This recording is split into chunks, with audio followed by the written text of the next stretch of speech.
ॐ तदेजति तन्नेजति तद्धूरे तद्वन्दिके तदन्तरस्य सर्वस्य तदु सर्वस्यास्य बाह्यता।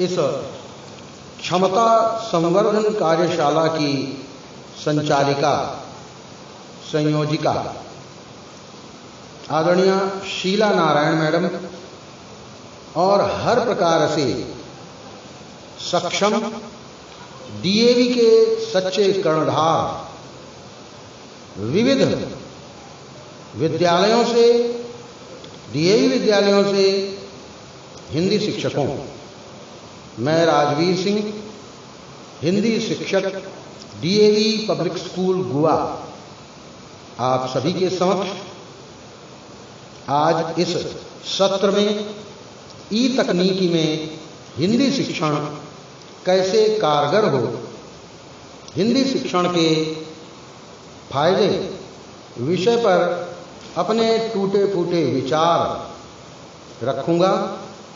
आशा है आप सभी का सहयोग मिलेगा। मैं बाजार गया था तो कुछ काका बाबू टाइप के अभिभावक जो सदा हर चीज में नकारात्मक वृत्ति ही प्राथमिकता से देखते हैं, चर्चा कर रहे थे कि किस तरीके से पढ़ाई हो, कि इस तरीके से पढ़ाई होती है, नाटक हो रहा है, पढ़ाई क्या हो रही है। एक अभिभावक ने मुझे संबोधित कर भी कहा कि सर मजा नहीं आ रहा है। तो मैंने कहा कि देखिए स्कूल तो बंद हो गया है, बच्चे, शिक्षक, अभिभावक ही नहीं पूरा देश और पूरा विश्व घर में कैद है।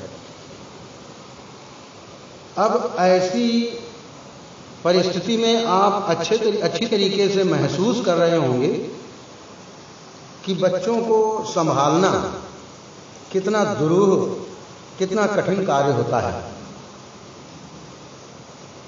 तोड़-फोड़ करते रहते हैं बच्चे और कुछ ऐसे ऐसे काम भी करते हैं जिससे अभिभावकों को, आप लोगों को परेशानी होती होगी। तब आपको समझ में आता होगा कि अच्छा था यार, क्लास चलती थी तो सही था। अब वैसी स्थिति में जब कुछ नहीं हो रहा है, कुछ नहीं हो पा रहा है, तो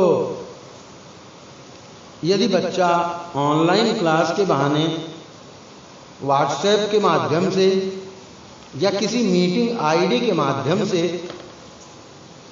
कुछ भी पढ़ाई लिखाई कर ले रहा है, अपनी किताबों को वो पलट रहा है, पलट पा रहा है, तो इसमें बुराई क्या है। थोड़ी देर के लिए आप ये सोचिए कि चलिए ये सही नहीं हो रहा है, हम नहीं पढ़ाएंगे बच्चे को, हम मोबाइल नहीं देंगे, हम उसे मीटिंग ऐप नहीं डाउनलोड करेंगे, हम उसे पढ़ने नहीं देंगे, तो क्या होगा, बच्चे का ही नुकसान होगा।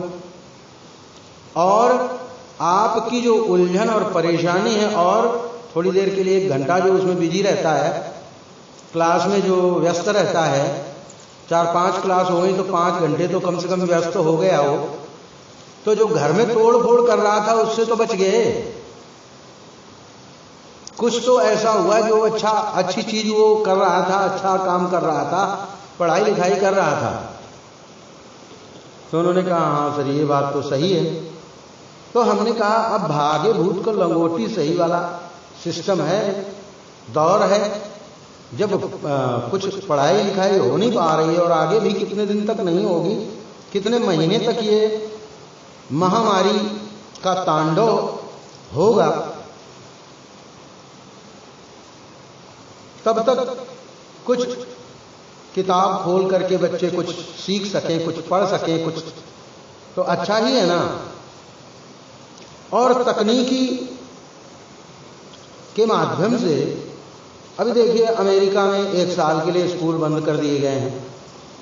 अगर वो तकनीकी के माध्यम से नहीं पढ़ाते होते तो ऐसा थोड़ी कर पाते। भारतवर्ष में ऐसा सोच भी नहीं सकते, क्योंकि हमारी आपकी सोच ऐसी है कि तकनीकी के माध्यम से, मोबाइल के माध्यम से कैसे पढ़ाई होगी, कहाँ हो रही है। अगर कुछ लोग बोल रहे थे अभी नाटक हो रहा है, तो हमको समय हमारा फालतू है बर्बाद, जो हम करने के लिए और जो अपना लगा करके बैठे हुए हैं और जो कुछ अच्छा सोच रहे हैं, तो उसमें अच्छा सहयोग, सपोर्ट आप लोगों की ओर से भी मिलना चाहिए। मैं इस बात को अपने शिक्षकों के बीच में भी रखना चाहूँगा, अपने साथियों के बीच में भी रखना चाहूँगा कि हमारे शिक्षक बंधु भी, बहुत से लोग जो बुजुर्ग हो चले हैं, रिटायरमेंट की अवस्था की ओर हैं, वे तो डरते हैं एंड्रॉयड फ़ोन से और नई तकनीकी से। बहुत से लोगों को मैंने हिंदी संस्कृत, खासकर हिंदी संस्कृत वालों को बटन वाला मोबाइल प्रयोग करते हुए देखा। वो तो आदरणीय शीला मैडम का कहिए, इन्होंने तकनीकी को अपनाया और हम लोगों को एक साथ जुड़ने का मंच प्रदान किया, एक अवसर दिया। तो हम लोग एक साथ इकट्ठा होकर के अपने विचार विनिमय कर रहे हैं। और नहीं तो बहुत से लोग डरते हैं, तकनीकी से डरते हैं, मोबाइल से डरते हैं, कहीं छू लेंगे तो पता नहीं क्या हो जाएगा। इसलिए आज के समय में जो तकनीकी है ना, वही जीने का सहारा है। इस बात को मानना होगा और मान करके हमें इस पर काम करना होगा, इसे सीखना होगा और इसके माध्यम से अध्ययन अध्यापन ही नहीं, भोजन के लिए भी हमें आज कुछ दवाई मंगानी होती है, कुछ खाना मंगाना होता है, तो हम फोन करके बोलते हैं कि फला फला नंबर क्वार्टर में, फला फला घर में फला फला चीज पहुंचा दीजिए। तो तकनीकी का ज्ञान नहीं होगा तो कैसे संभव होगा यह सब। तो सकारात्मक सोच विकसित करनी होगी और इसको, तकनीकी को समझना होगा, जानना होगा और फिर इसी के माध्यम से हमें अपना शिक्षण प्रदान करना होगा। इसकी महती आवश्यकता है। बहुत बहुत धन्यवाद।